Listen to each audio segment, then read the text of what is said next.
Over Christmas 2020, I got an opportunity to visit Zion National Park and spent a day, one of those days where it's trying really hard to rain or snow and just can't quite manage to do it. It was a beautiful day and it was a great hike with some spectacular views, and I just decided to paint this soft pastel based on one of the pictures I took.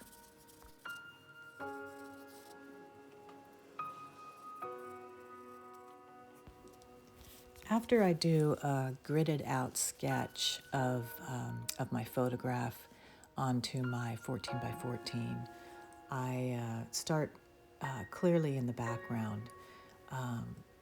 If I can get the background as close to done as possible before I start working on the extreme foreground areas, that tends to work best for me. I'm thinking about the warmth and the coolness that I want to achieve in that background. You know, it's a very kind of overcast, cloudy day, but these are red rocks, which are typically, you know, very warm and have all these yummy warm tones. But on this day, I wanted to create a little chill in the air, so you feel the coolness of those mountains and the possibility that that last one might even have snow on it. Yeah, the balance of trying to get across that these might be red rocks and yet they're not red was a tricky one.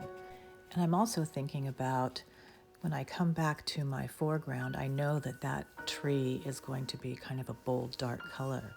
So as I finished up my mountain range and it seemed a little bit too heavy, and the values were a little bit too dark, I needed to come back and lighten them up so that I would get the contrast that I was looking for to make them, push them back in the distance more and really make the tree in the foreground pop forward.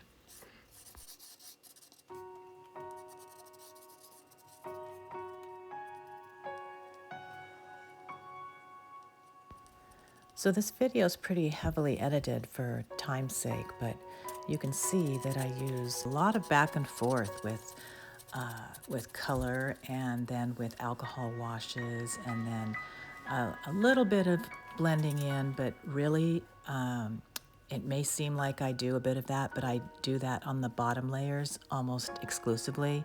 And then if I use my fingers at all at the end, it's usually just to tap something down, because if you tap on some of the pastel dust, just tapping on it brings it down a value. It's just, it's a way of really controlling the value of one pastel. So one pastel color can really have different values depending on the pressure you use and how much you tap it out.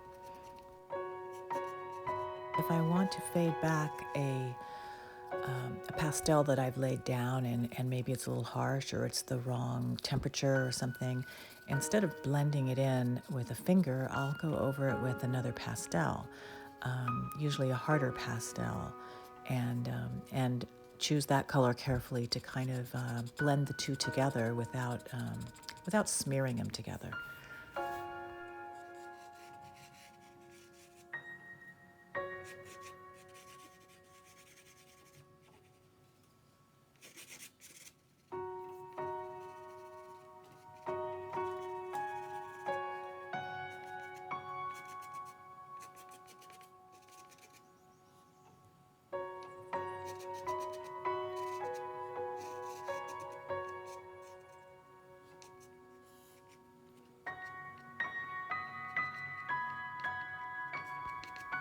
So, a recurring theme, and one of the reasons I was drawn to paint this scene, is my love of a gnarly tree.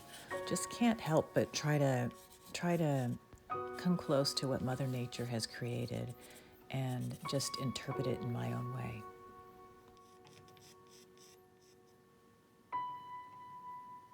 If you've seen some of my other videos, you know how much I love to use the golden pastel ground on very early layers, just to give, it doesn't take very much to give a little bit of texture, and I apply it kind of in the direction that I want the pastel to flow.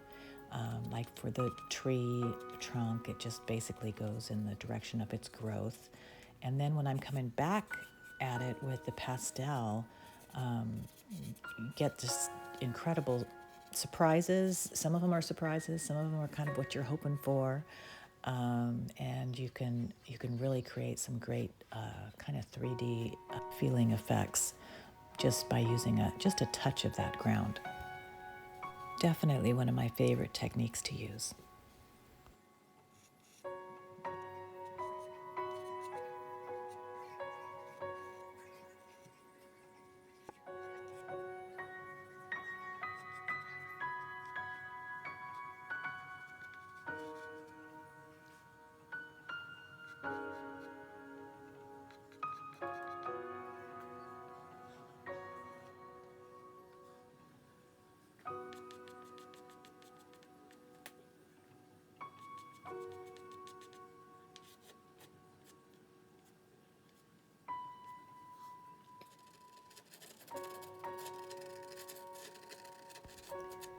Using a super dull X-Acto knife is one of my favorite ways of kind of knocking back some pastel, creating thinner lines when I need to, or I should say feel the desire to, and just kind of, for me, it's a fine-tuning tool, and I love using it. It reminds me of using scratchboard when I was in high school, and I just always loved that feel and that technique of scratching things away. So there's a lot of things about pastel that really just have a nod to all other mediums that I've worked in. You know, like using a brush to blend the pastel with an alcohol wash. It becomes paint there, you know, and it's going to dry differently than when you wet it, and that's kind of a fun experiment. And using the pastel ground that I use to create a texture is also one of those things that it's always experimental. And that favorite tool, that X-Acto knife, and those wire brushes. Seems there's always a new way to play, which is probably why I continue to use it as my favorite medium. I hope to see you next time.